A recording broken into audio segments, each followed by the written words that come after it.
Hello guys, so ang tutorial natin ngayon ay dual band locking ng Green Packet D2 Wi-Fi.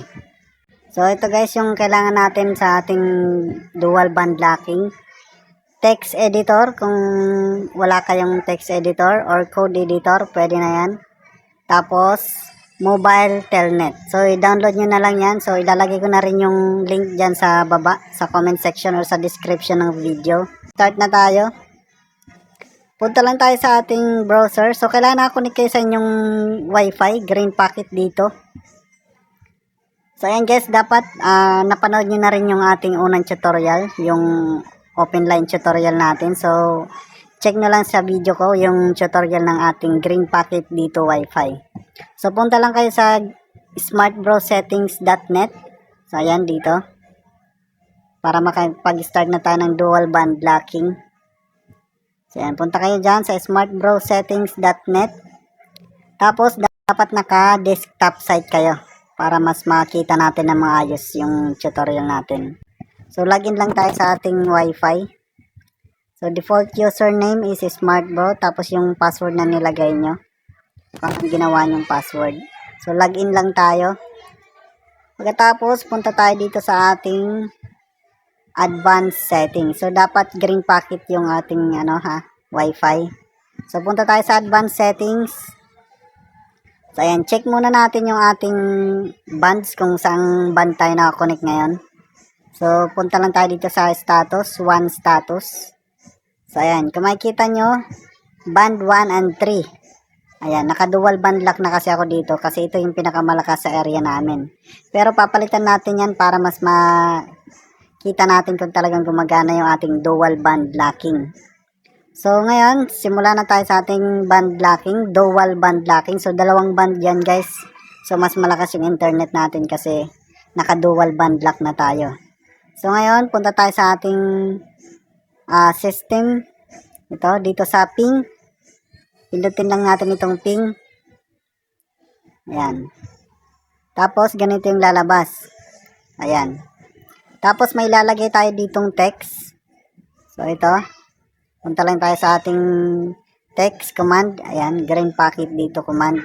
So, ang gagawin natin, lalagay lang natin tong code na to. Ito.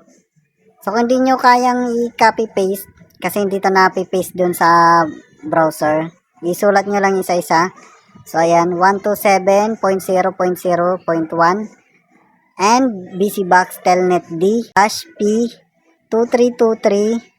Ayan, 2323-L, small letter L, space. Ayan guys check nyo yung mga space kasi may mga space yan. So, dapat parehong-pareho yung pagkakasulat nyo. Slash, ito, slash, bin, slash, sh. So, copy lang natin yan. Copy. Kung walang clipboard yung inyong keyboard, so, sulat nyo na lang ng mano-mano. Pero pwede nyo naman gawin yan. I-enable nyo lang yung keyboard nyo na clipboard. Ayan. Dapat may naka-enable yung clipboard ng inyong keyboard para hindi na kayo magta-type. So, pipindutin nyo na lang para mag-paste dito sa ping. Tapos nyan, pag na-paste nyo na or nasulat nyo na yung code, start nyo lang. Ayan. Tapos, may lalabas dyan. Ayan, kapag may lumabas na dyan, okay na yan. Na-open na natin yung telnet ng ating Wi-Fi. So, kapag hindi lumabas, ulitin nyo lang. Refresh nyo lang itong page. Tapos, punta ulit kayo dito sa ping. Isulat nyo isa-isa. Or copy-paste nyo lang. So, kung may clipboard yung keyboard nyo. Then, punta na tayo sa ating mobile telnet. Open nyo lang yung mobile telnet. Punta kayo dito sa taas. Telnet settings. Tapos, sulat nyo to, 192.168.1.1. So, ayan. Tapos, yung port, 2323. Tapos, okay. Then, pindutin natin ulit yung 3 dots sa taas. Dito. Pindutin ulit natin yan. Then, connect. Yan. Tapos, yung command natin, punta lang tayo sa text. So, yung command, ilalagay ko lang dyan sa baba para ma-download nyo. So, first command natin sa ating band locking, kailangan ito muna. Yan, copy muna natin yan. Copy and paste natin dito sa mobile telnet app. So, kung may mga tanong kayo guys, mag-comment lang kayo dyan sa baba ha. Kung wala kayong masyadong naintindihan, i-comment nyo lang kung ano yung hindi nyo naintindihan dito sa video. Yan, paste natin, then send. Tapos kapag may lumabas na result, okay na yan. Okay na yan instant. Tapos dito naman sa ito. Kung gusto nyo mag LTE lock, so gusto nyo naka LTE lang only yung ano nyo, wifi para stable yung connection nyo. Ayan, copy nyo lang to, then paste nyo lang doon sa mobile telnet. Yan. Nakalagyan na dyan yung mga command. Basahin nyo na lang. Tapos ito naman yung pagbasa. Pag-check ng dual band. So, kung gusto nyo i-check kung anong band kayo nakakonect, pindutin nyo lang to. Tapos copy. Paste nyo dito sa mobile telnet. Tapos makikita nyo na kung dalawang band ba ang nakakonect sa sa wifi nyo. Kung dalawang band ba kayo nakakonect. So, ayan guys. Dalawa yan nakalagay. Band 1 and 3. So, yan, itong 3 na to. Yan. Ayan yung 3, band 3. Tapos yung band 1 dito sa taas. So, ngayon, paano nga ba mag-dual band lock? So, ayun guys, may nilagay na ako dito mga command ng dual band lock. Pero ito yung mga single band lang to. Ito, may nakasulat naman dyan kung anong band yung command. Ayan, ika-copy paste nyo lang to. Ito, copy paste nyo lang yan doon sa mobile telnet. Tapos, ito naman yung dual band. So, ito guys, ito yung mga gumagana sa akin. So, kayo na lang mag-combine ng mga bands kung anong gumagana sa area nyo. So, i-test nyo muna kung anong band yung gumagana sa inyo. Kung ano yung mga dual band na gumagana sa area nyo. So, depende yan sa area guys kung ano yung band na gumagana sa inyo. So, ito guys, parang ito lang yan. Band 1 and band 3. Ipa-plus nyo lang yan. Itong 1, tapos itong 4. So, magiging 5 to. So, ipa-plus lang natin yung 1 plus 4. Yan, 1 plus 4, magiging 5. So, magiging band 1 and 3. So, ito yan guys. Band 1 and 3. So, ayan na siya. 0, 5, 1. So, ang niyan, result, band 1 and 3. Yan na yung dual band. Kung gusto nyo naman, band 1 and band 28, ito naman siya. Ito naman yung ipapaste nyo. So, yung wifi natin is nakakonect sa band at 1, 3. So, dito sa band 1 and 3. So, papalitan natin ng 328. So, ayan guys. Ipa-plus lang natin yan ha. So, itong mga band dito, itong mga single band dito. Yan.